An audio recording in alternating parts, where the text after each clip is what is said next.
नमस्कार, मैं हूं आयुष चित्रांश और आप देख रहे हैं उत्तर प्रदेश और उत्तराखंड का सबसे भरोसेमंद न्यूज चैनल इंडिया न्यूज। पूरी दुनिया भी कोरोना संक्रमण से जूझ ही रही है, लेकिन अब ब्लैक फंगस नाम की बीमारी ने भी लोगों की टेंशन को और ज्यादा बढ़ाया है। उत्तर प्रदेश में ब्लैक फंगस अब धीरे धीरे अपने पांव को पसार रहा है। प्रदेश के कई जिलों में ब्लैक फंगस से लोग अपनी जान को गंवा रहे हैं। कई मरीजों ने अपनी आंखों की रोशनी को गंवा दिया है, तो दूसरी तरफ मुख्यमंत्री योगी आदित्यनाथ के निर्देश पर एसजीपीजीआई में ब्लैक फंगस के मरीजों के उपचार के लिए 12 सदस्यीय वरिष्ठ डॉक्टरों की एक टीम का गठन किया गया है। इस टीम में अन्य डॉक्टर का मार्गदर्शन भी लिया जाएगा। मुख्यमंत्री योगी आदित्यनाथ ने प्रदेश में ब्लैक फंगस की स्थिति की जानकारी लेते हुए इस मामले में प्रोएक्टिव रहने के निर्देश जारी किए हैं। इसमें विशेषज्ञों के मुताबिक कोविड से उपचारित मरीजों, खासकर अनियंत्रित मधुमेह की समस्या से जूझ रहे लोगों में ब्लैक फंगस की समस्या देखने को आ रही है। राजधानी लखनऊ में ब्लैक फंगस का प्रकोप लगातार बढ़ रहा है और इसके कई मरीज अस्पतालों में भर्ती हैं। कुछ मरीजों की इसके चलते मौत हुई है। इसके शुरुआती लक्षण नाक में पानी आना, सर में दर्द होना है। कोरोना वायरस के मुकाबले ब्लैक फंगस का डेथ रेट बहुत ज्यादा है। तो चलिए आज हम अपनी बड़ी बहस में चर्चा करेंगे कि आखिर कैसे ब्लैक फंगस का असर है, इसका दुष्प्रभाव क्या है, खुद को ब्लैक फंगस से कैसे बचाएं, कितनी सावधानी बरतनी जरूरी है।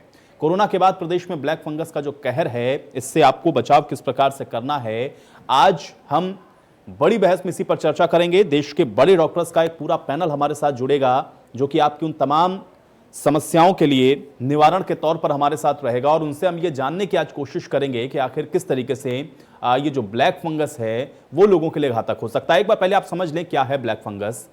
ब्लैक फंगस यानी कि म्यूकरमाइकोसिस जिसको कहते हैं। ब्लैक फंगस म्यूकरमाइकोसिस एक खतरनाक बीमारी है, ये जानना आपके लिए ज़रूरी है। ये चेहरे, नाक, साइनस, आँख और दिमाग में फैलकर उसको नष्ट कर देता है, इसलिए इसको शुरुआती तौर पर ही डिटेक्ट किया जाना बहुत ज़रूरी है। आँख सहित चेहरे का एक बड़ा भाग इससे नष्ट हो जा सकता है और इसके बाद जाहिर बात है कि इससे जान का खतरा होता है। ब्लैक फंगस और इससे बचाव और इसको लेकर के किस तरीके से किन बातों का आपको विशेष ख्याल रखना है, ये सब आज हम चर्चा करने वाले हैं। तो वे तमाम विशेषज्ञ डॉक्टर हमारे साथ आज रहेंगे मौजूद। उनसे हम पूरे 1 घंटे ये जानने और समझने की कोशिश करेंगे कि आखिर ये ब्लैक फंगस क्या है, इससे कैसे अपने आप को आप बचाव कर सकते हैं। इसके अलावा कोविड को लेकर के भी चर्चा आज हम डॉक्टर्स के इन पैनल्स के साथ करेंगे, जिस पर हम ये जानने की कोशिश करेंगे कि कोविड और पोस्ट कोविड के मरीजों को किन बातों का विशेष ख्याल रखना है और खासतौर से हाई रिस्क डिजीज वाले जो पेशेंट्स हैं उनके लिए भी विशेष सावधानी क्या बरती जाए और क्या ज़रूरी है, किन चीज़ों की मॉनिटरिंग आपको करना बेहद ज़रूरी है। आज हम इसी पर चर्चा करेंगे।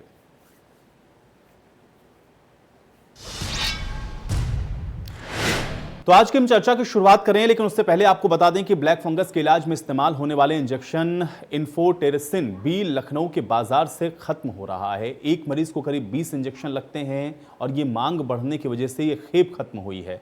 शहर में अचानक इसकी बढ़ती मांग की वजह से इंजेक्शन में भी भारी कमी है। हमारे संवाददाता निकिता सरीन की ये रिपोर्ट आपको पहले दिखाते हैं। फंगस के मरीजों की जो तादाद है वो लखनऊ में लगातार बढ़ रही है और ऐसे में ऐसा भी माना जा रहा है कि जो इंजेक्शन्स हैं उनकी अवेलेबिलिटी कम होती जा रही है। हम इस वक्त मौजूद हैं लखनऊ के एक मेडिसिन शॉप में, जहां पर लाइन से काफ़ी मेडिसिन हैं और वहां पर जानेंगे कि क्या स्थिति है, क्या वाकई में जो इसके इंजेक्शन्स हैं वो बाज़ारों से गायब हैं और लोगों को नहीं मिल रहे हैं।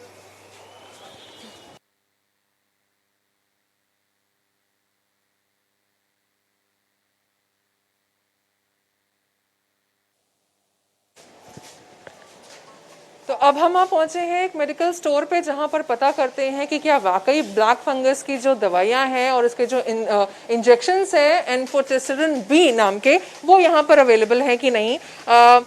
काफ़ी बड़ी शॉप है और यहां पर हम जानना चाहेंगे, सर आपसे जानना चाहेंगे, ब्लैक फंगस जिस तरीके से फैल रहा है, लगातार इसके इंजेक्शन्स में कमी आ रही है, क्या अभी अवेलेबिलिटी है मार्केट्स में? क्योंकि जिस तरीके से लखनऊ में केसेस बढ़ रहे हैं उसको लेकर के इसकी डिमांड काफ़ी हो गई है। नहीं, इसकी डिमांड तो काफ़ी हो गई, लेकिन इतनी अवेलेबिलिटी कभी पहले भी नहीं थी, क्योंकि पहले इसके केस ही नहीं होते थे और अब केस एकदम से इतने बूस्ट कर गए हैं कि कुछ उतना माल मिल नहीं पा रहा है। तो माल ना मिलने की वजह से वो क्राइसिस हो गई है। पहले ऐसा भी सुनने में आया था सर कि इतनी डिमांड नहीं थी, लेकिन थाउजेंड्स में कुछ बनते थे, लेकिन अभी मार्केट से बिल्कुल गायब है और इस समय जब इसकी सबसे ज्यादा रिक्वायरमेंट है। तो जो भी था वो मार्केट में ही है, जो पेशेंट ले चुके। अब माल नहीं है, जब कंपनी भी बनाएगी, मैन्युफैक्चरिंग करेगी, तब भेजेगी। सीएनएफ को आता है, सीएनएफ से डिस्ट्रीब्यूटर पे आता है, स्टॉकिस्ट पे, तब कंज्यूमर को मिलता है। तो भारी मात्रा में जो लोग आपसे लेने आ रहे हैं ये इंजेक्शंस, उसके लिए फिर उस स्थिति में आप क्या उनको सुझाव करते हैं? हम तो इस सुझाव क्या कर सकते हैं, मेरे पास कोई ऐसा सुझाव नहीं है कि इसको हम क्या करें क्या ना करें। हम तो यही कहते हैं भाई डॉक्टर से ही राय लीजिए, इसका कोई अल्टरनेट निकालें। तो फिलहाल आप देख सकते हैं शॉप्स में ये जो इंजेक्शंस हैं वो अवेलेबल नहीं है। पहले रेमडेसिविर अवेलेबल नहीं था और अब ये अवेलेबल नहीं है। हाँ, अब ये भी नहीं अवेलेबल, और उसकी चक्कर यही हो जाता है कि सब अनएक्सपेक्टेड डिमांड शुरू हो जाती ना। तो जब अनएक्सपेक्टेड डिमांड शुरू होगी तो माल कहीं भी नहीं रहेगा।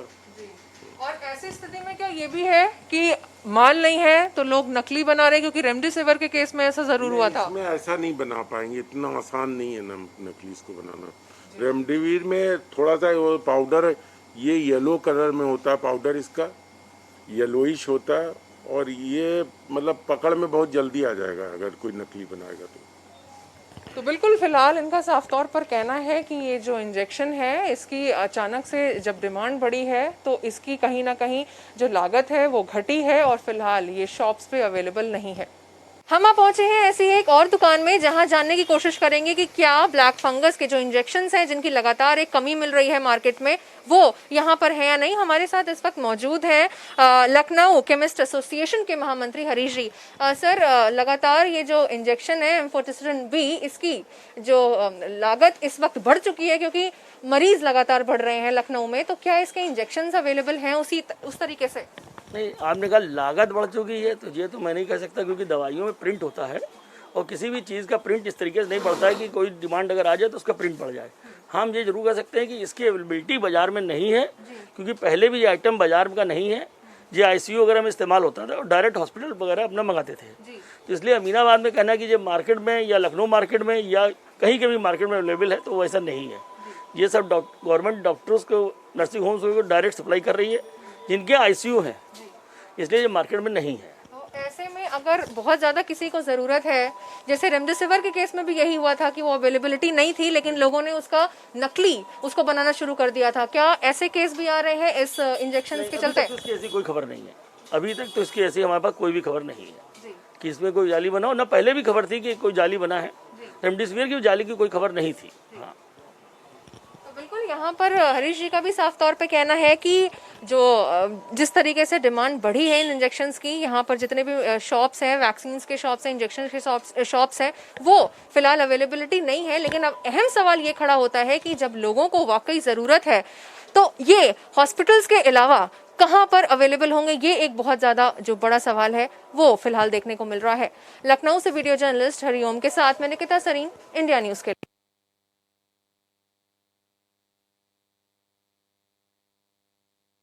एसोसिएशन की तरफ से जो शख्स मौजूद थे उन्होंने इस बात को कहा कि पहले भी ब्लैक फंगस यानी कि म्यूकरमाइकोसिस जिसको कहते हैं उसका इंजेक्शन डायरेक्ट हॉस्पिटल्स में सप्लाई होता था, आईसीयूज में इनकी अवेलेबिलिटी रहती थी और अभी भी डॉक्टर्स के प्रिस्क्रिप्शन पर या फिर डायरेक्ट हॉस्पिटल्स में ये अवेलेबल हो सकता है।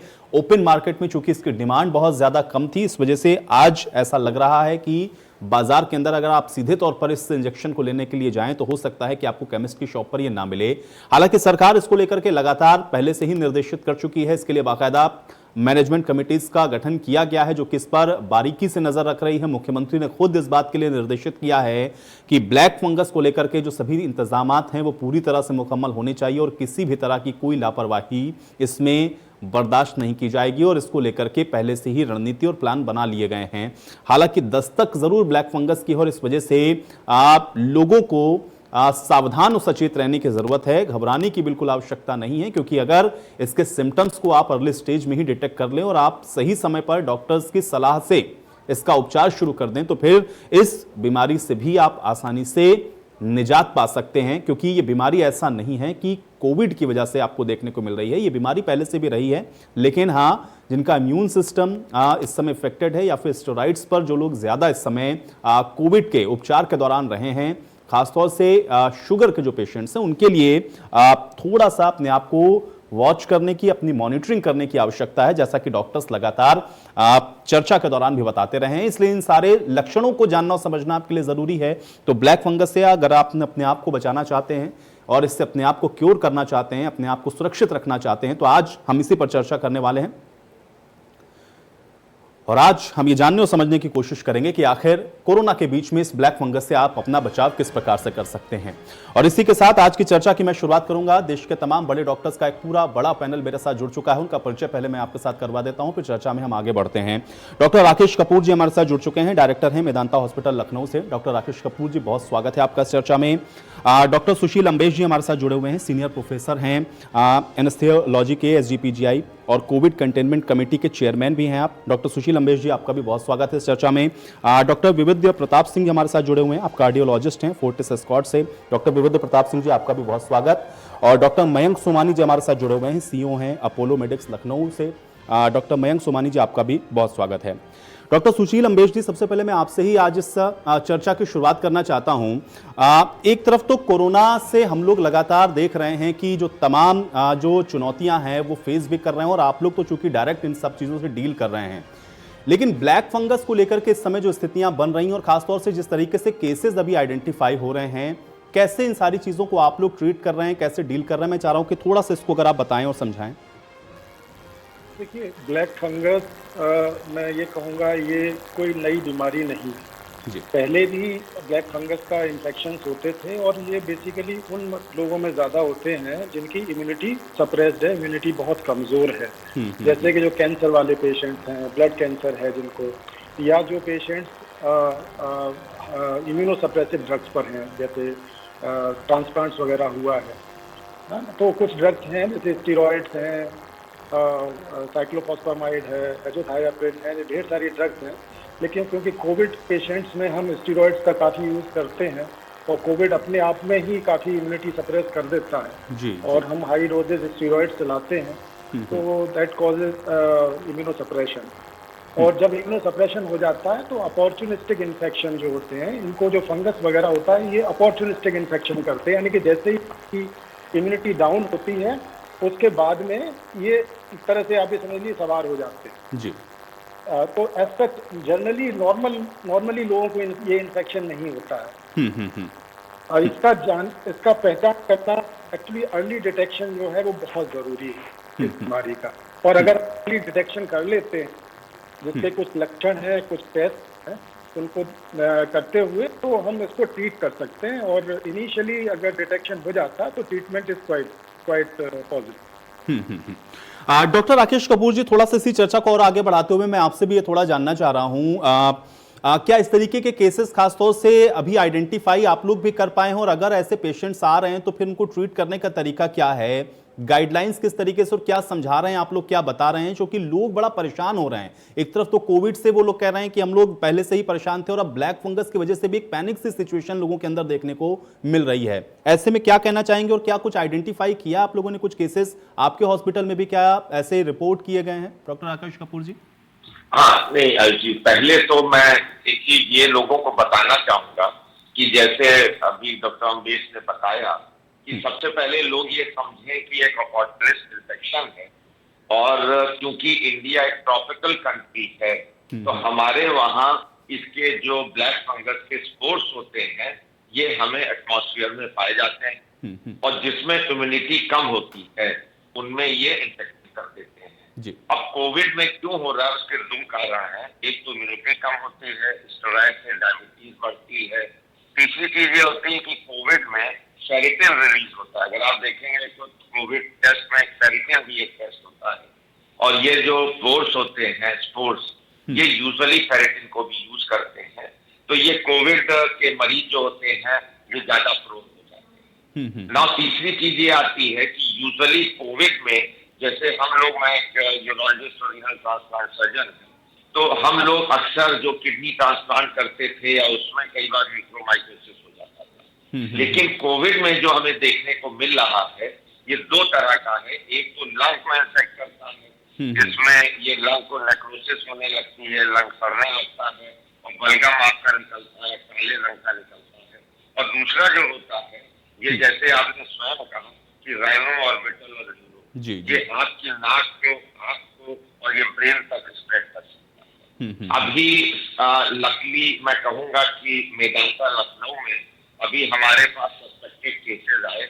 इनमें सबसे बड़ी कठिनाई ये होती है कि इनका कोई टेस्ट जो है वो सिर्फ या तो माइक्रोस्कोप में हम देखते हैं या इसका कल्चर करके देखते हैं। एक बहुत चीज इम्पोर्टेंट है कि जिसको ये ब्लैक फंगस होता है यूजुअली ये दूसरे को इन्फेक्ट नहीं करेगा। जो लंग का होता है, अगर वो मरीज खांसता है और स्पोर्स निकलते हैं तो यूजुअली दूसरा जना इन्फेक्ट हो सकता है।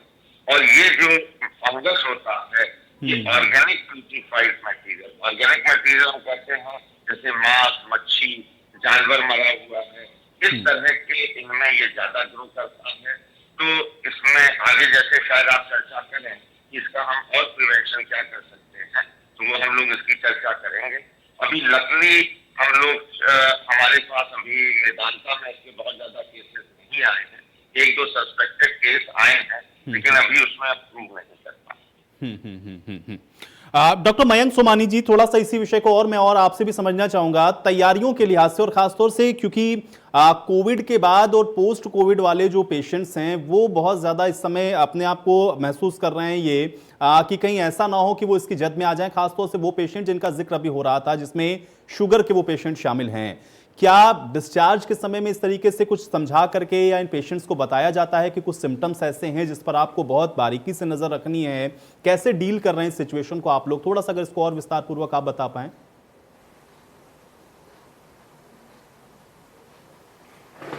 जी हाँ, इस तरह के मरीज जो कि भर्ती हुए हैं और कोविड के पेशेंट्स जिनको डायबिटीज़ है और स्टेरॉइड चल रहा है, गंभीर है, जिनकी इम्यूनिटी कॉम्प्रोमाइज्ड है, उस तरह के मरीजों में एक संदेह रहता है कि म्यूकोरमाइकोसिस या ब्लैक फंगस तरीके के पेशेंट्स जो है उनको इस तरह के सिम्टम्स अगर आए, हम लोग यहाँ पे रिकवर क्लिनिक करके अपोलो की चलती है जिसमें इस तरह के मरीजों को फॉलोअप में लेते हैं और बताते हैं कि कोई हेडेक हो, सर दर्द हो, नेज़ल कंजेशन हो या साइनस कंजेशन हो, साइनस पेन हो, तो इस तरह के सिम्टम्स वो पहले आके बताएं।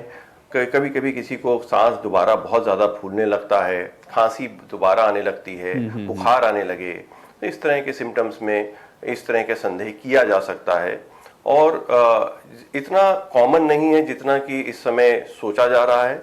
कुछ मरीज आ रहे हैं जिनको स्टेरॉइड ज़्यादा चला है, तो उनको जिस तरह जो डायबिटीज़ के पेशेंट हैं या जो जिन पे स्टेरॉइड चल रहा है उनको ये चेतावनी दे दी जाती है, बता दिया जाता है कि वो अपनी डायबिटीज़ ढंग से कंट्रोल रखें और स्टेरॉइड के साथ जब डायबिटीज़ रहती है तो उसमें इंसुलिन की ज़रूरत पड़ सकती है, उसको ढंग से लें और कोई भी सिम्टम आए तो तुरंत इन्फॉर्म करें। डॉक्टर विविध प्रताप सिंह जी, एक चीज़ मैं और जानना चाह रहा हूँ, चूंकि कार्डियोलॉजिस्ट हैं आप, हार्ट के पेशेंट वालों के लिए भी क्या स्पेसिफिक कुछ गाइडलाइंस आप लोग कुछ गाइड करके भेज रहे हैं ऐसे पेशेंट को जो कि रिकवर हुए हैं कोविड से? किन विशेष बातों का उनको और ख्याल रखना है, और क्या ये भी उस जद में है ब्लैक फंगस वाली, उनको भी बड़ा ख्याल रखना है अगर कोई हार्ट का पेशेंट है तो? आयुष जी, आप मुझको सुन पा रहे हैं? जी जी हाँ, तो पहली चीज आपके ब्लैक फंगस के बारे में डॉक्टर मयंक सोमानी ने बहुत अच्छी बात बताई है और आपको ये समझना चाहिए कि इससे इतना ज्यादा घबराने की भी जरूरत नहीं है। बहुत ज्यादा हाइप भी इसके ऊपर हो गया है। इंडिया में आपको समझना होगा 14 केस पर लाख होते हैं, ऑस्ट्रेलिया में 0.06% पर लाख। तो जब हमारी बीमारी एक मास को इफेक्ट करेगी तो इसके नंबर भी हमें ज्यादा दिखेंगे। सॉइल डिकेइंग डस्ट से होता है ये, और जिस तरह से सिम्टम बताए गए अगर लक्षण है तो डॉक्टर के पास पहुंचे। हाँ, अवश्य एक बात जरूरी है कि स्टेरॉइड का प्रयोग बिना किसी डॉक्टर की आप सलाह के ना करें, बीमारी के शुरुआत में ना करें, कम से कम इनिशियल 5 to 7 डेज ना करें और डॉक्टर की सलाह के बिना ना लें। दूसरी चीज जो आपने एक प्रश्न पूछा है, मेरा हृदय रोग विशेषज्ञ होने के नाते हमको ये समझना पड़ेगा जो कोविड की बीमारी है इसमें एक प्रॉब्लम और भी आती है कि खून का थक्का यानी थ्रोम्बोटिक इवेंट्स होने का एक रहता है, इंसिडेंस रहता है। तो जो हमारे पेशेंट डिस्चार्ज हो रहे हैं हम उन पे डी डाइमर पे बहुत निगाहें रख रहे हैं। अगर किसी के डी डाइमर बढ़े हैं, किसी की हार्ट की कोमॉर्बिडिटी है, किसी को हार्ट की पुरानी स्टेंटिंग हो रखी है, तो उनको हम कुछ खून पतला करने की दवाई देते हैं। अगेन ये दवाइयां हर मरीज के लिए नहीं है, किसी डॉक्टर के परामर्श के बाद ही इसकी जरूरत है। और हार्ट की तरफ से हमको एक फॉलोअप में कभी ना कभी अपना एक इकोकार्डियोग्राम अगर हमारी एज 40 के ऊपर है करवा के देख लेना चाहिए। डॉक्टर सुशील अम्बेश जी, मुझे एक चीज बताइए, चूंकि स्टेरॉइड्स का यहाँ पर बार बार जिक्र हो रहा है और आप तो कोविड कंटेनमेंट कमेटी के चेयरमैन भी हैं, स्टेरॉइड्स को लेकर के क्या कोई गाइडलाइंस हैं अभी? क्योंकि अभी बहुत सारा हम लोगों ने इस तरीके की भी खबरों को देखा है कि लोग मेडिकल स्टोर से जाकर के डायरेक्ट अपना ट्रीटमेंट खुद शुरू कर दे रहे हैं, या मेडिकल स्टोर वाले उनको ऐसी दवाइयां दे रहे हैं जो इनमें स्टेरॉइड्स हैं। क्या इसको लेकर के कोई रणनीति, कोई आप इस तरीके की चीजें आप लोगों के स्तर से भी की जा रही हैं कि कम से कम लोग जो अवेयर नहीं है या जिनको जानकारी नहीं है वो बचें कम से कम, ताकि इसकी जद में आने से उनको रोका जा सके? किस तरीके से इसको और आप लोग बेहतर तरीके से एग्जीक्यूट कर पा रहे हैं? थोड़ा सा इस विषय को अगर आप और बता पाएं डॉक्टर सुशील अम्बेश जी। देखिए, 2-3 इम्पोर्टेंट चीजें हैं जो मैं बताना चाहूंगा और मैसेज देना चाहूंगा जनता को। पहली चीज तो ये है कि जब किसी को कोविड होता है तो ये सीरियस इलनेस है बेसिकली, और इसमें अपने आप अगर कोई पेशेंट डायबिटिक है तो ब्लड शुगर कोविड वाले पेशेंट्स में अपने से और बढ़ने लगती है। ठीक है। दूसरी चीज होती है कि अगर आपकी एक्टिविटी कम हो जाती है तो कंजम्पशन आपका कम हो जाता है, कैलोरीज आपकी बर्न होना कम हो जाती है और ब्लड शुगर बढ़ने लगती है क्योंकि आप बेड रिडन हैं। तीसरी चीज होती है कि स्टीरॉइड्स अगर जब हम देते हैं किसी पेशेंट्स को तो स्टीरॉइड अपने आप में ही ब्लड शुगर का लेवल बढ़ाता है जी। तो ये 3 कारणों से ब्लड शुगर अगर आपकी पहले सपोज 150 चल रही थी तो कोविड के समय में वो 250 या 250-300 हो जाएगी और उससे ऊपर भी निकल सकती है जी। उसके अलावा एक चीज और होती है कि अगर कुछ पेशेंट्स इंसुलिन पर हैं तो उनमें इंसुलिन रेजिस्टेंस डेवलप हो जाती है कोविड वाले पेशेंट्स में स्पेशली जब वो स्टीरॉइड्स पर हों। तो जितनी डोज आपकी अगर 10 यूनिट कोई ले रहा है या 20 यूनिट ले रहा है तो उससे ज्यादा रिक्वायरमेंट बढ़ जाता है। अब प्रॉब्लम क्या है हमारे यहाँ पर, जनता जो है जैसे ही कोविड डायग्नोज होती है घर पर है तो वो घर पे भी, आई नो कई लोगों को मैं जानता हूँ जिन्होंने घर पे ही अपने आप बिना डॉक्टर के प्रिस्क्रिप्शन के स्टीरॉइड लेना शुरू कर दिया जी। और स्टीरॉइड ले रहे हैं और जो भी उनकी दवाएं चल रही डायबिटीज की पहले से वो खुराक वही चल रही है, मॉनिटरिंग प्रॉपर हो नहीं रही है, ब्लड शुगर कंट्रोल हो नहीं रही है और ब्लड शुगर उनकी 500-600 ऐसे जा रही है जी जी। ये पेशेंट्स जो हैं बहुत ज्यादा ससेप्टेबल हैं अपॉर्चुनिस्टिक इन्फेक्शन के लिए, म्यूकोरमाइकोसिस एंड इवन एस्परजिलोसिस के लिए। तो ये इन पेशेंट्स में ये बहुत जरूरी है। गाइडलाइन गवर्नमेंट की तरफ से भी एंड मेडिकल कम्युनिटी की तरफ से भी सबको ये पहले से ही बोला जा चुका है कि स्टीरॉइड्स घर में लेने की दवा नहीं है, इसको घर में न इस्तेमाल करें स्टीरॉइड्स को। ये हॉस्पिटल बेस्ड ट्रीटमेंट होता है स्पेशली कोविड वाले पेशेंट्स के लिए। दूसरी चीज ये है कि जैसा प्रोफेसर राकेश कपूर ने बताया और डॉक्टर सिंह ने भी बताया और डॉक्टर सोमानी ने बताया कि उनके यहाँ पेशेंट्स बहुत कम है और एसजीपीजीआई में भी पेशेंट्स बहुत कम है। इसका कारण ये है कि हम ब्लड शुगर को बहुत अच्छी तरह से टाइट कंट्रोल करके रख रहे हैं, उसकी मॉनिटरिंग कर रहे हैं। जो छोटे हॉस्पिटल हैं प्रोबेबली वहाँ पर ये फैसिलिटी इतनी ना की जा रही हो, मतलब ब्लड शुगर को उतनी अच्छी तरह से कंट्रोल ना किया जा रहा हो, और या लोग जो घर पे स्टीरॉइड्स ले रहे हैं वो ब्लड शुगर उनकी अनकंट्रोल्ड है और ये पेशेंट्स ज़्यादा ससेप्टेबल हैं म्यूकोरमाइकोसिस के लिए। तो मेरी दरख्वास्त पब्लिक से यही है कि वो अपने से स्टीरॉइड्स ना लें, क्योंकि इसका एक लेने का तरीका होता है, एक डोज होती है, एक ड्यूरेशन होती है, और कैसे उसको एस्केलेट करना है या कैसे डी एस्केलेट करना है स्टीरॉइड्स को, इसका एक प्रोटोकॉल होता है जो कि उन लोगों को नहीं पता है। तो जब भी स्टीरॉइड्स लिया जाता है it should be taken under the proper guidance of a physician. लेकिन डॉक्टर सुशील अम्बेश जी, इसी के साथ एक सवाल मैं और जोड़ देता हूं, चूंकि आप चेयरमैन हैं कंटेनमेंट कमेटी के। मुझे ये बताइए, चूंकि आपने कहा देखिए बड़े शहरों के अंदर और जो बड़े हॉस्पिटल्स हैं खासतौर पे वहां पर एक तरीका, एक पूरा डेवलपमेंट, एक मैनेजमेंट मौजूद है, आप लोग रेगुलर चेकअप कर लेते हैं हर चीज का, हो सकता है कि बड़ी अर्ली स्टेज में आप इसको डिटेक्ट कर ले जाएं। लेकिन कोरोना जिस तरीके से गाँव तक अपने पैर फंसार रहा है, वहां पर जो पेशेंट्स हैं उसमें भी बहुत सारे ऐसे पेशेंट्स हैं जो कि शुगर और इस तरीके के वहां पर मौजूद हैं। क्या वहां से आपको नहीं लगता कि संक्रमण का खतरा और ज्यादा हो सकता है? वहां पर भी बहुत माइन्यूटली इसको ऑब्जर्व करने की जरूरत है, उस पर क्या कोई विशेष फोकस हो रहा है, कैसे इससे निपटा जाए? बिल्कुल सही कहा कि गांव में इसका खतरा ज्यादा है, और अच्छी बात यह है कि मुझे नहीं लगता है गांव में लोग स्टीरॉइड्स वगैरह शुरू करेंगे, बट डेफिनेटली बिना डॉक्टर के प्रिस्क्रिप्शन के या बिना डॉक्टर के सुपरविजन में। लेकिन अगर कंट्रोल ब्लड शुगर का सही नहीं रहेगा तो डेफिनेटली इन लोगों को चांसेस ये म्यूकोरमाइकोसिस होने के बहुत ज़्यादा हैं। इसीलिए जो भी केसेस हम आ रहे हैं लखनऊ में या कानपुर में, वो ज़्यादातर बड़े हॉस्पिटल में नहीं हो रहे हैं, वो बाहर से छोटे हॉस्पिटल से आ रहे हैं या कहीं दूसरी जगह से आ रहे हैं और वहाँ पर ट्रीटमेंट हो रहा है। इन हाउस या इन हॉस्पिटल, बड़े हॉस्पिटल्स में जैसे मेदांता है, अपोलो है, SGPGI है, इनमें कोई बहुत ज़्यादा इंसिडेंस हम लोगों को नहीं मिल रहा है। 1 या 2 केसेस अभी तक दिखे सस्पेक्टेड एंड उनको हमने ट्रीट कर लिया, अर्ली डिटेक्शन हो गया है और उनको ट्रीट कर लिया है। तो हमारे यहाँ कोई खतरे की बात नहीं है। अब बात आती है कि कैसे हम इसको चेक कर सकते हैं गाँव की जनता में। तो उसके लिए सरकार ने door to door surveillance committee बनाई हुई है और वो जा रही है वहाँ पे कोविड के पेशेंट्स को देखने के लिए।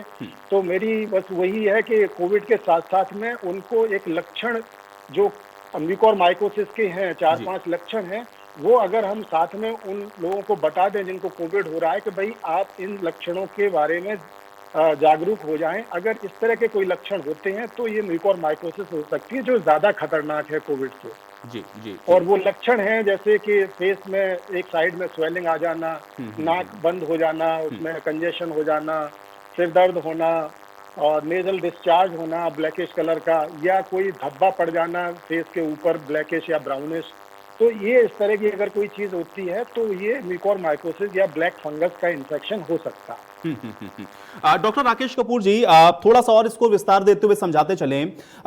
जो रिकवर हुए हैं पेशेंट्स, खासतौर से वो पेशेंट जो कि क्रॉनिक डिजीज के शिकार रहे हैं या फिर जिनका शुगर लेवल बहुत ज्यादा हाई रहा है, कितने दिन तक उनको प्रॉपर अपनी आप की मॉनिटरिंग करने की जरूरत है और ये मॉनिटरिंग कैसी होनी चाहिए, किन बातों का विशेष उनको ध्यान रखना चाहिए ताकि इसको हम अर्ली स्टेज में डिटेक्ट कर सकें? थोड़ा सा इस विषय को और विस्तार दे सकें अगर आप, डॉक्टर राकेश कपूर जी।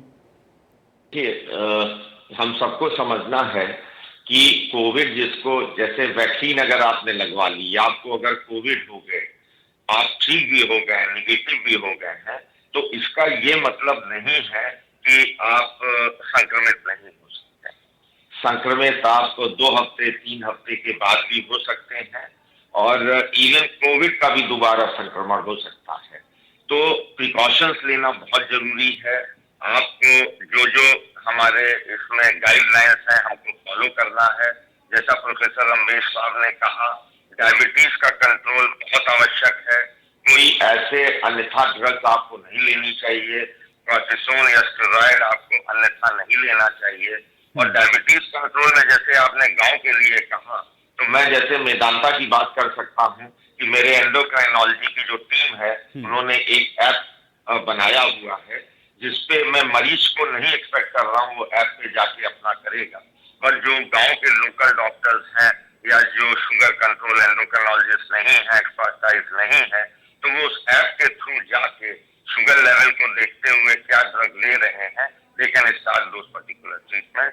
इसके अलावा मैं ये नहीं कहूंगा कि हाइजीन का एक कोई बहुत ज्यादा रोल है कि इन्फेक्शन बचेगा, बट स्टिल हाइजीन बहुत आवश्यक है। आप अपने घर के आसपास को साफ रखें। जो हम लोगों की हैबिट्स होती है कि नाले में हम कचरा, ऑर्गेनिक मटेरियल डाल देते हैं, मरा हुआ जानवर डाल देते हैं, जैसा मैंने कहा कि इसके जो सोर्स हैं इन्हीं में ग्रो करते हैं और इनको नॉर्मल जो आप देखते हैं सैनिटाइजेशन, ब्लीचिंग से या सोशल सॉल्यूशन से करा जाता है, ये म्यूकोरमाइकोसिस के स्पोर्स उससे नहीं मरते हैं।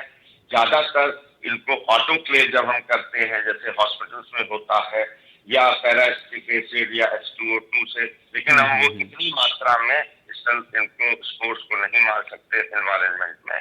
तो आपको प्रोटेक्शन, हाइजीन, सोशल डिस्टेंसिंग सबसे ज्यादा इंपॉर्टेंट है, अपने को कंट्रोल करना। क्योंकि डायबिटिक्स ऐसा नहीं है कि डायबिटीज आती आई है, बहुत से अनकंट्रोल डायबिटिक्स होते हैं, लेकिन सब में म्यूकोरमाइकोसिस नहीं होती है।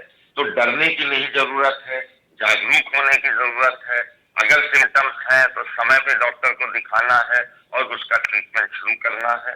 एक पैनिक रिएक्शन में जैसे मार्केट से दवाएं गायब हुई जा रही हैं, वो पैनिक रिएक्शन नहीं होना चाहिए। ये बिल्कुल सही बात है कि एम्फोटेरिसिन ऐसी दवा नहीं है कि आप अपने आप घर में लगवा लें, आपको सिम्टम्स हो रहे हैं आप लगवा लें। इसको बिग हॉस्पिटल्स में एडमिशन के बाद ही दिया जाता है और इसका प्रति लॉन्ग कोर्स होता है, एक्सपेंसिव कोर्स होता है। तो जब तक हमारे अंदर जागरूकता नहीं है तब तक इस बीमारी में हम अर्ली डिटेक्शन नहीं कर पाएंगे और कर भी लेंगे तो उसका ट्रीटमेंट नहीं कर पाएंगे। ट्रीटमेंट बहुत महंगा है और अच्छी फैमिलीज है, तो सरकार बहुत सजग है जैसे SDTGI में उन्होंने अरेंजमेंट किया हुआ है, जहाँ पे practically it's a sort of free treatment. But अगर वो लोग बड़े अस्पतालों में जाते हैं, definitely it's cost them more. तो आप जागरूक रहिए, सजग रहिए, पैनिक मत करिए, होल्डिंग ऑफ ड्रग्स मत करिए, और डेफिनेटली जैसे कोरोना पे हम लोग विजय प्राप्त कर रहे हैं, हम इसके ऊपर भी विजय प्राप्त करें। चलिए डॉक्टर मयंक सोमानी जी, अब मैं वैक्सीनेशन वाले पार्ट पर भी आता हूं। थोड़ा सा ये मैं आपसे समझना चाहूंगा, एक तो वैक्सीनेशन इस समय कितना महत्वपूर्ण है, कितना जरूरी है, और अब इसको और किस तरीके से और बूस्टअप किया जा सकता है, थोड़ा सा इसको बताइएगा। और साथ में ये कि प्लाज्मा थेरेपी को लेकर के भी हम लोग देख रहे थे कि बहुत ज्यादा प्लाज्मा को लेकर के भी इस समय आपाधापी की स्थिति बनी हुई थी। आज ICMR ने उसको भी बाहर कर दिया है कि प्लाज्मा थेरेपी की कोई आवश्यकता नहीं है। इसका क्या कारण रहा है, थोड़ा सा अगर आप इसको बता पाएंगे, ये दोनों ही चीजें इसको आप कैसे देखते हैं, थोड़ा सा इस विषय को अगर और विस्तार पूर्वक आप समझा पाएं। जी देखिए, वैक्सीनेशन अपने आप में बहुत ही ज़्यादा ज़रूरी तरीका है हर्ड इम्यूनिटी क्रिएट करने का। अगर आप कोई भी महामारी पुरानी देखें तो जितनी जितनी वैक्सीन, डिप्थीरिया है, चिकन पॉक्स है, टेटनस है, हर चीज़ की वैक्सीन बनी और उस पर काबू पाया गया। इसी तरह से कोरोना पे भी यही तरीका अपनाया जा रहा है और इसी तरीके से हम लोग इस पर काबू पा पाएंगे।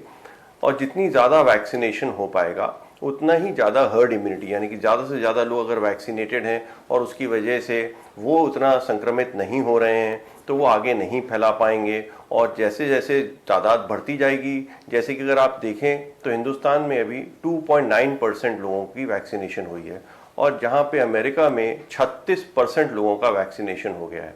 और वहाँ पे अब ये बोला गया है कि जिन जिन की वैक्सीनेशन हो गई है वो लोग मास्क ना पहने, ऐसा संभव है। तो इसका मतलब ये है कि वहाँ पे नंबर्स भी घट रहे हैं, मौतें भी कम हो रही हैं और लोगों में हर्ड इम्यूनिटी आ गई है। इसका मतलब ये है कि जितना ज़्यादा हम लोग वैक्सीन पे ध्यान देंगे और जितना बढ़ाएंगे उतना ही इस पे कंट्रोल आ जाएगा, काबू आ जाएगा। जहाँ तक प्लाज्मा थेरेपी की बात है, ये तो बहुत समय से चल रहा था कि प्लाज्मा थेरेपी बहुत इफेक्टिव नहीं है। जितने भी जर्नल्स हैं, जितने भी लिटरेचर है, वो ये कह रहा था कि इससे बहुत अंतर नहीं पड़ता है मरीज के सर्वाइवल पे या बेनिफिट पे। लेकिन कुछ समय से ये चल रहा था और अब ICMR ने इस चीज़ को रिकग्नाइज किया है कि इससे कोई बहुत फ़ायदा नहीं है, इसका कोई पैनिक क्रिएट ना किया जाए तो ज़्यादा अच्छा है। और यहाँ तक कि अब ये बात हो रही है कि कुछ नए वेरिएंट्स जो आए हैं वो भी प्लाज्मा थेरेपी से संबंधित हो सकते हैं। तो इसलिए अब ये ICMR ने गाइडलाइन निकाल दी है कि इस पे बहुत ज्यादा जोर ना दिया जाए। डॉक्टर विवेक प्रताप जी, इसी बात को थोड़ा सा और आगे बढ़ाते हुए, चूंकि मयंक सोमानी जी ने अभी इस बात का जिक्र किया कि देखिए कुछ कंट्रीज ऐसे हैं, खासतौर से अमेरिका का वो जिक्र कर रहे थे कि वहां पर अब आप बिना मास्क घूम सकते हैं, इस तरीके की भी बातें वहां पर हो रही हैं। लेकिन अगर इंडियन वेरिएंट्स के अकॉर्डिंग हम इसको देखने और समझने की कोशिश करें तो क्या ऐसा कोई दौर आ सकता है कि यहां पर भी उस तरीके की परिस्थितियां बने कि हाँ लोग वैक्सीनेटेड भी हो रहे हैं, यहां की स्थितियां भी इतनी सुधरी कि लोग बिना मास्क के घूम सकें? थोड़ा सा इसको और अगर आप आगे बढ़ाएं तो कैसे देख पा रहे हैं, और इसमें अभी और कितना समय लगेगा, इस विषय को थोड़ा सा और बता पाएं। और साथ ही साथ आपके भी विषय से संबंधित मैं एक सवाल और इसमें जोड़ना चाहूंगा कि वैक्सीन को लेकर के बहुत सवाल ये भी रहते हैं कि कोई पेशेंट अगर हार्ट का है या BP का है या क्रॉनिक डिजीज का है तो क्या वो वैक्सीनेट अपने आप को करवा सकता है या फिर नहीं? ये एक बड़ा कॉमन सवाल लोग पूछते हैं। इन सारी बातों का जवाब दें। बेसिकली पहला क्वेश्चन का जवाब तो देखिए, हमें अभी US से कंपेयर अपने आप को नहीं करना चाहिए। हमारी पॉपुलेशन 1.3 बिलियन के अराउंड है, जो कि एक बहुत बड़ा नंबर है। उसमें वैक्सीनेशन एक मेजॉरिटी ऑफ पॉपुलेशन और हर्ड इम्यूनिटी की बात करना अब भी बहुत ही जल्दबाजी होगी। कोविड अप्रोप्रिएट बिहेवियर से पिछले साल हम सिर्फ कोविड अप्रोप्रिएट बिहेवियर था जिससे हम निकल के आ पाए थे बाहर, और इस बार भी हमको ये समझना होगा कि अभी एटलीस्ट इंडिया में हम कोविड अप्रोप्रिएट बिहेवियर यानी मास्क का पालन अभी कुछ समय के लिए करेंगे। मास्क फ्री होना कतई भी हमारे एडवाइजेबल नहीं है, और ये उन पेशेंट्स के लिए भी इंपॉर्टेंट है जो कोविड से अभी रिकवर हो रहे हैं, कोई भी फंगस इन्फेक्शन से बचने के लिए, जो लोग अपने वैक्सीन ले रहे हैं उसके बाद एक सब्सिक्वेंट इन्फेक्शन से बचने के लिए। तो इंडिया के परिप्रेक्ष्य में डेफिनेटली अभी मास्क फ्री वाला दौर बहुत दूर की बात है। जब 1.3 बिलियन पॉपुलेशन, अगर हम उसमें 80 करोड़ यंग पॉपुलेशन जो एक वैक्सीन वाली पॉपुलेशन है, तो आप उसका अंदाजा लगा सकते हैं कितनी ज्यादा वैक्सीन की डोज और कितनी ज्यादा चीजें रहेंगी। तो मास्क सबसे इंपॉर्टेंट है, मास्क को हम कतई अभी पीछे नहीं छोड़ सकते हैं। दूसरी बात आपकी रही हार्ट के मरीजों के लिए, ये हमारे पास दिन में एटलीस्ट 5 से 6 लोगों के कॉल आते हैं। पहली बात, आपको कोई भी हार्ट की दवा रोकनी नहीं है। वैक्सीन के लिए आपकी 26 गेज की निडल यूज होती है। अगर आप खून पतला करने की दवाएं, जो कि बहुत एक्सट्रीम केसेस में वॉल्व वाली भी देते हैं, उस केस में भी अगर आपका आईएनआर एक थेरेपेटिक रेंज में, तब भी इसको रोकने की जरूरत नहीं है। बस जो आदमी 2 मिनट उसको हाथ को दबा के रखता है, आप उसको 3 मिनट और दबा के रखें। हार्ट के मरीजों के लिए वैक्सीन सबसे इंपॉर्टेंट है, क्योंकि हार्ट के मरीज होने के साथ ही वो विभिन्न बीमारियों से ग्रसित होते हैं और वो कोमॉर्बिड पेशेंट होते हैं, जिनको की वैक्सीन की इंपॉर्टेंस होती है। वैक्सीन की फर्स्ट डोज की भी इंपॉर्टेंस भी है, इसलिए जितनी जल्दी हो वैक्सीन लगवाएं। सारे हार्ट पेशेंट से मेरा यही निवेदन है। विवेक जी, इसी में एक सवाल मैं और जोड़ देता हूं, फिर मैं आगे चर्चा में बढ़ता हूं, क्योंकि हार्ट के पेशेंट्स लगातार इस बात को भी पूछते रहते हैं कि अगर कोविड से वो रिकवर हो चुके हैं और वो अभी अपने आप को ठीक महसूस कर रहे हैं, लेकिन वो अपनी ऐसी कौन कौन सी जांच हैं जो वो करवा लें जिससे वो अपने आप को इंश्योर महसूस कर सकें कि हाँ, एक तो वो ब्लैक फंगस से भी बच सकते हैं, दूसरा उनको और किसी तरह का कॉम्प्लिकेशंस आगे नहीं होगा। क्या करना चाहिए ऐसे में हार्ट के पेशेंट को स्पेसिफिकली? थोड़ा सा अगर इसको और बताएं आप। भाई उनको एक चीज बहुत जल्दी समझा दिया, खास करके दिल्ली में हॉस्पिटल और जहाँ पे मैस्कॉट में हम लोग काम करते हैं। पिछले साल हमारे पास पोस्ट कोविड केयर के पेशेंट्स इतने नहीं थे। इस बार हमारे पास पोस्ट कोविड केयर के पेशेंट हैं। पोस्ट कोविड केयर की ओपीडी चल रही हैं, जहाँ पे हम पेशेंट्स को डिटेल इवेलुएट कर रहे हैं, डिफरेंट फील्ड के लोग मिलके बैठ के। क्योंकि हॉस्पिटल में जितने मरीज कोविड के अब एडमिट हो रहे हैं, उससे आधे पोस्ट कोविड केयर के एक प्रोपोर्शन में एडमिट हो रहे हैं। हार्ट के मरीज के लिए इंपॉर्टेंट है वो अपनी खून पतला की दवाएं किसी हाल में ना छोड़े। जो उनकी अगर दूसरी दवाएं चलती हैं, वो जल्दी से जल्दी अपने हार्ट के डॉक्टर से बात कर ले। रूटीन जो जांचें अपनी पोस्ट कोविड में होती हैं, ब्लड काउंट, सीआरपी, फेरेटिन, वो करवाए। हार्ट के लिए कोलेस्ट्रॉल की जांच और अपनी रेगुलर ईसीजी मॉनिटरिंग वो अपनी अवश्य कराए। बट डेफिनेटली कोविड के ठीक हो जाने का मतलब ये नहीं है कि अब सब सही हो गया, अब हमें कभी कोविड इन्फेक्शन नहीं हो सकता। उनको और सजग रहना है, उनको और कोविड एप्रोप्रिएट बिहेवियर का पालन करना है।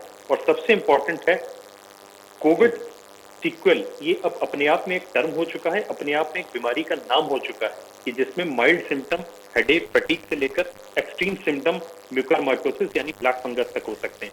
इसलिए ठीक होने के बाद भी अपने डॉक्टर से सलाह जरूर लें।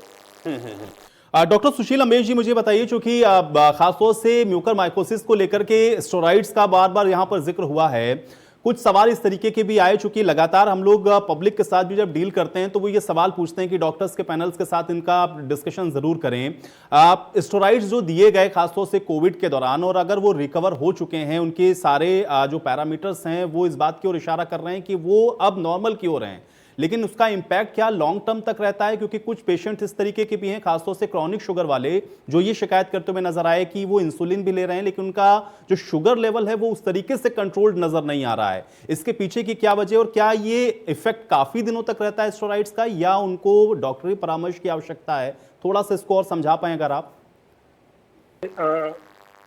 मैंने शायद पहले भी बताया था कि स्टेरॉइड जब चलते हैं किसी पेशेंट के, तो 2 चीज़ें उसमें होती हैं। एक तो ब्लड शुगर बढ़ती है और दूसरा इंसुलिन की रेजिस्टेंस डेवलप हो जाती है, यानी जो उसके अंदर बॉडी में जो इंसुलिन प्रोड्यूस थोड़ी बहुत हो रही है वो इनइफेक्टिव हो जाती है।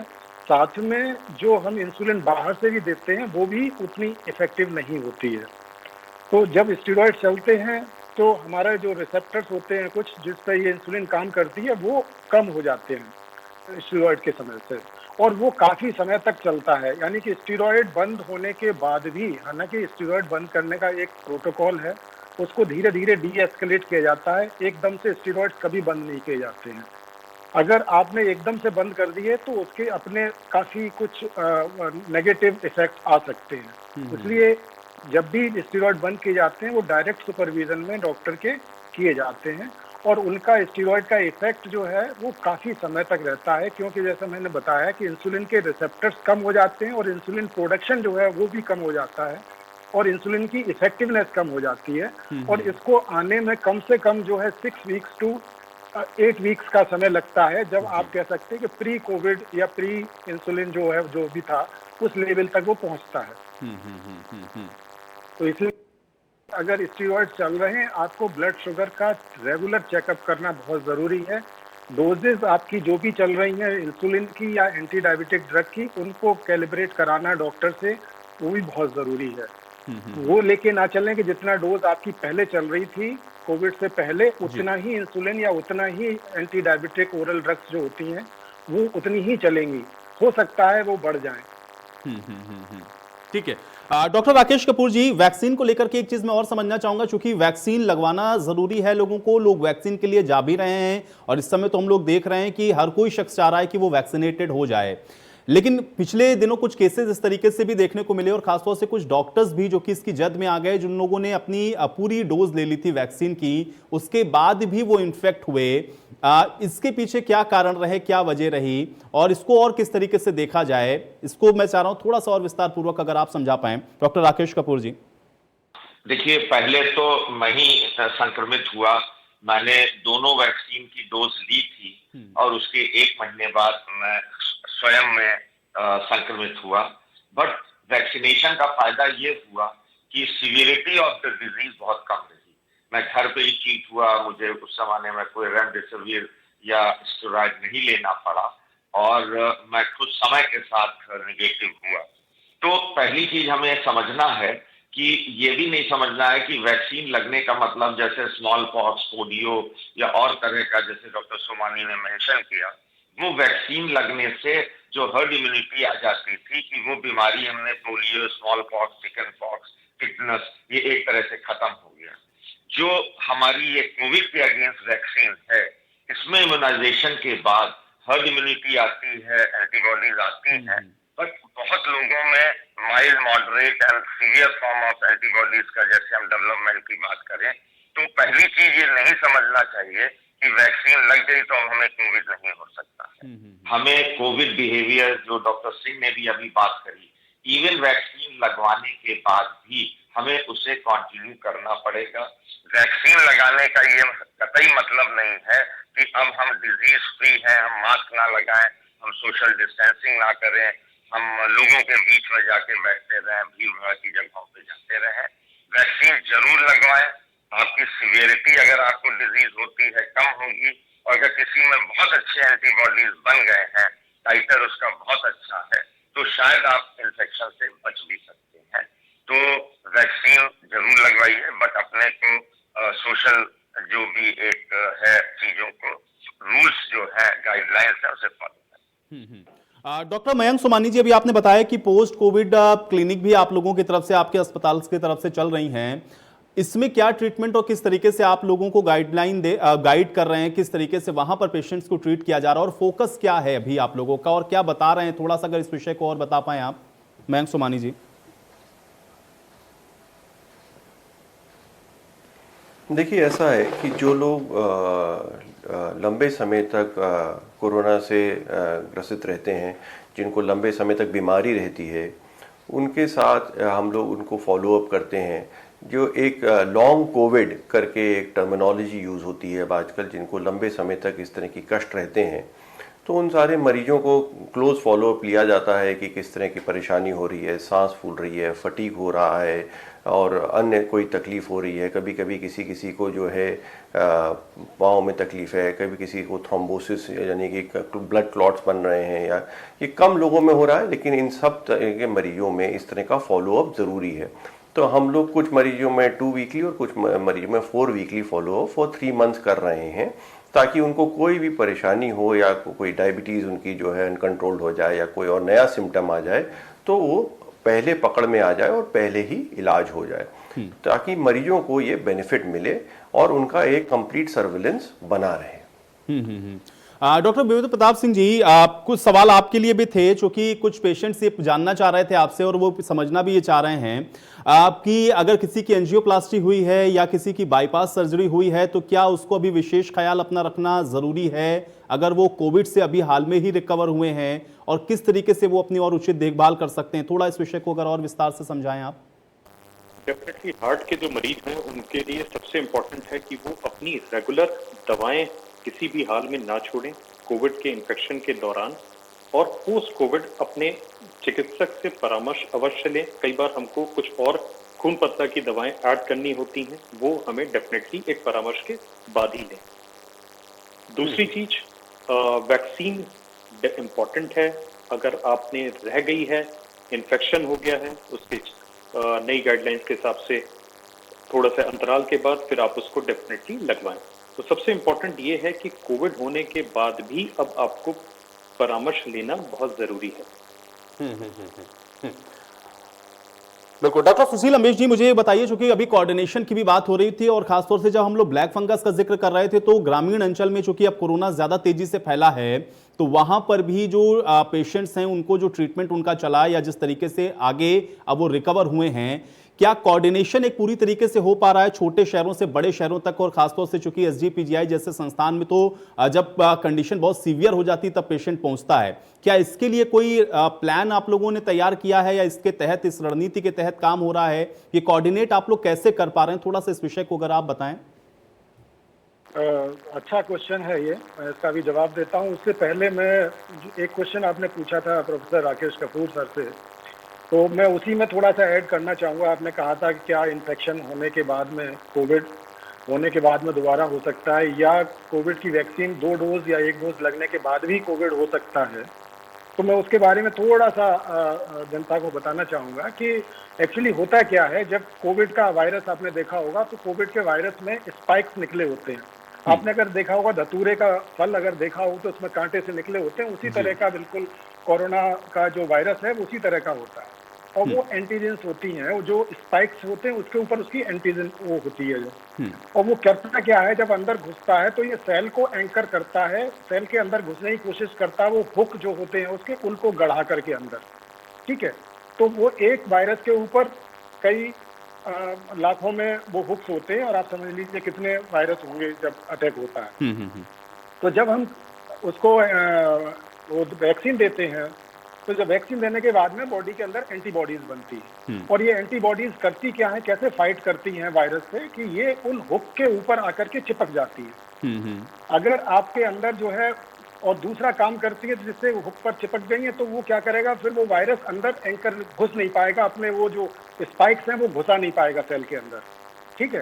तो एक तरह से इस तरह से फाइट करती है। दूसरा करती है, ये लेबल कर देती है वायरस को, वायरस के आगे चिपक जाती हैं, और वो वायरस अगर सर्कुलेशन में जहाँ जाता है, तो हमारा जो एक सिस्टम होता है जिसको हम रेटिकुलो एंडोथेलियल सिस्टम बोलते हैं, जो स्प्लीन, लिवर उसमें होता है, लिम्फ नोड्स में होता है, तो वहां पे जाकर के उसका आइडेंटिफाई हो गई है, क्योंकि वो लेबल हो गया है, एंटीबॉडी चिपक गया है उससे, तो वो उसको वायरस को वहां पे डिस्ट्रॉय कर देता है। अब बात आती है यहाँ पे प्रोपोर्शन की। अगर आपके अंदर एंटीबॉडीज कम बनी है और वायरल लोड ज्यादा आ गया है सडनली, तो आपका क्या होगा कि एंटीबॉडीज का नंबर कम हो जाएगा और स्पाइक्स फ्री हो जाएंगे वायरस के।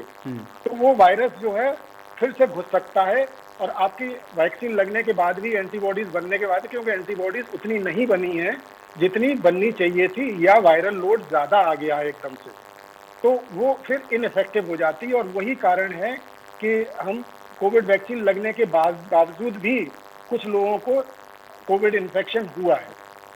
तो ये वाली बात तो वैक्सीन के बारे में। और दूसरा ये है कि वैक्सीन लगने के बाद में कम से कम 4 से 6 हफ्ते लगते हैं जब हमारे अंदर एंटीबॉडीज बन पाती हैं सफिशिएंट नंबर। तो कई बार लोगों को 4 से 6 हफ्ते से पहले ही इन्फेक्शन हो गया, तो वो मुश्किल हो जाता है, और या नंबर ऑफ वायरस ज्यादा है आ गए, और वैक्सीन का जो एंटीबॉडीज बनी वो कम बनी।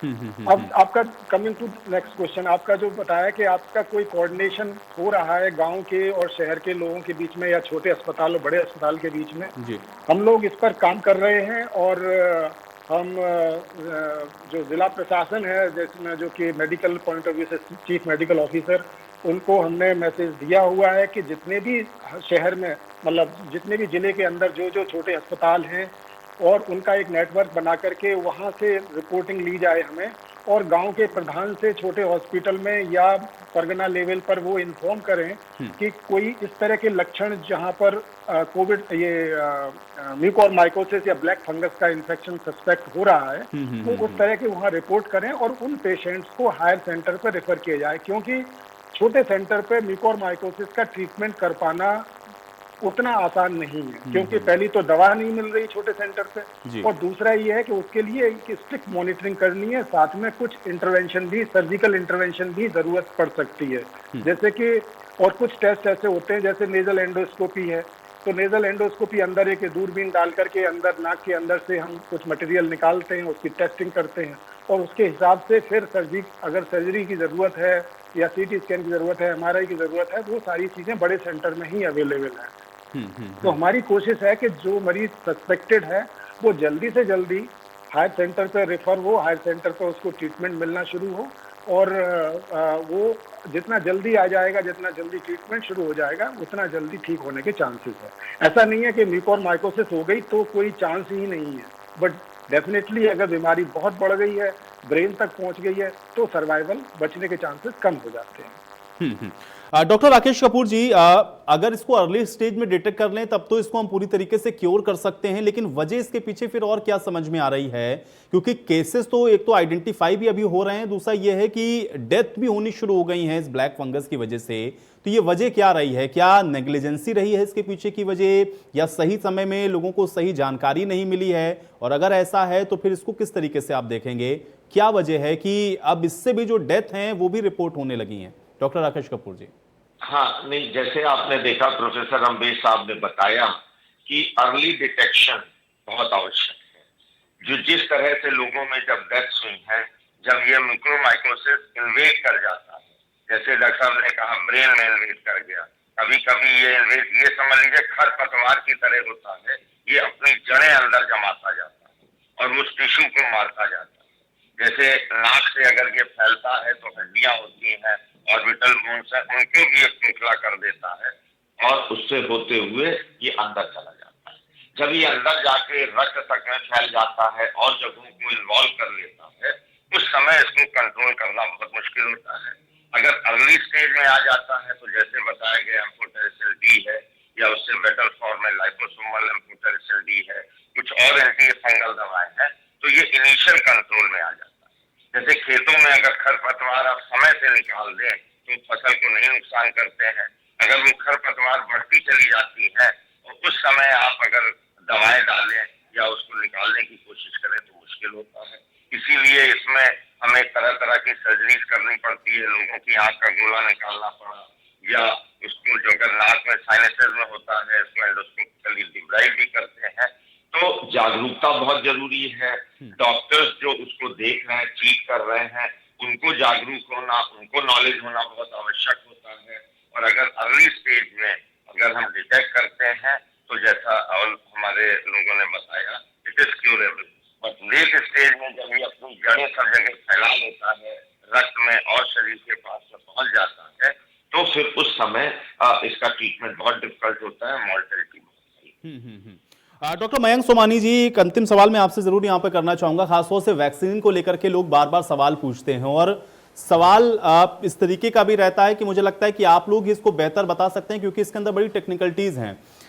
कुछ पेशेंट्स जो कि कोविड के रहे और उनके संपर्क में जो लोग आए, उन्होंने अपने आप को वैक्सीनेट करवाने के लिए क्या करना चाहिए? वो ये कह रहे हैं कि उनके पेशेंट क्योर हो चुके हैं, लेकिन क्या वो अपनी जांच करवा लें और उसके बाद इंश्योर हो तब उनको वैक्सीनेट करवाना चाहिए, या इसके लिए क्या प्रोसेस है? क्योंकि लोग ये जानना चाह रहे हैं कि वैक्सीनेशन के लिए क्या आपका नेगेटिव होना जरूरी है? अगर आप एसिम्प्टोमेटिक हैं तो आपको ऐसे में क्या करना चाहिए, ये पता कैसे चले? क्योंकि डर लोगों को ये सता रहा है कि कहीं ऐसा ना हो कि वैक्सीन लगने से वो और ज्यादा परेशान हो जाएं। इस विषय को अगर थोड़ा सा स्पष्ट कर पाए आप।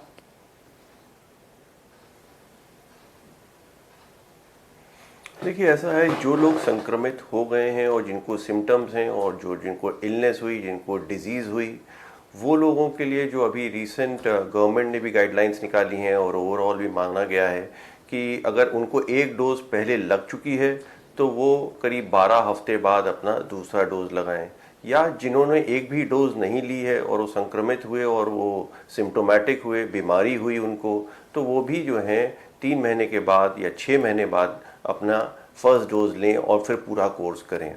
कुछ लोग जो एसिम्प्टोमेटिक हैं, अगर हम पूरा सब कुछ उनका टेस्ट करें और हर आदमी का टेस्ट करें, ऐसा थोड़ा सा हर कॉन्टैक्ट ट्रेसिंग करें, ये अभी कोई ऐसी क्लियर गाइडलाइन नहीं है। और जो एसिम्प्टोमेटिक हैं वो अपना जो है एक रेगुलर तरीके से अपना वैक्सीन ले सकते हैं और अपना कोर्स पूरा करें, जो चाहे वो एक तरह की वैक्सीन हो या दूसरे तरह की या तीसरी तरह की भी वैक्सीन अब हिंदुस्तान में आ रही है।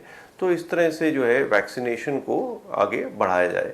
लेकिन जो संक्रमित हैं, जिनको डिजीज हुआ है, जो सिम्टोमेटिक रहे हैं, जो रिकवर किए हैं, उनके लिए क्लियर गाइडलाइंस आ गए हैं। चलिए मयंक जी, आपकी इसी बात के साथ आज की चर्चा में यही समाप्त करूंगा। आप सभी का बहुत शुक्रिया अपना समय निकालने के लिए, इस चर्चा का हिस्सा बनने के लिए। तो हालांकि ब्लैक फंगस से घबराने की जरूरत नहीं है। अर्ली स्टेज में अगर आप इसको डिटेक्ट कर लें और जो सिम्टम्स यहां पर बताए गए अगर उस पर आप बारीकी से नजर रखें तो आप इससे भी इस जंग को जीत सकते हैं। इसी के साथ आज बड़ी बहस में मेरे साथ फिलहाल इतना है।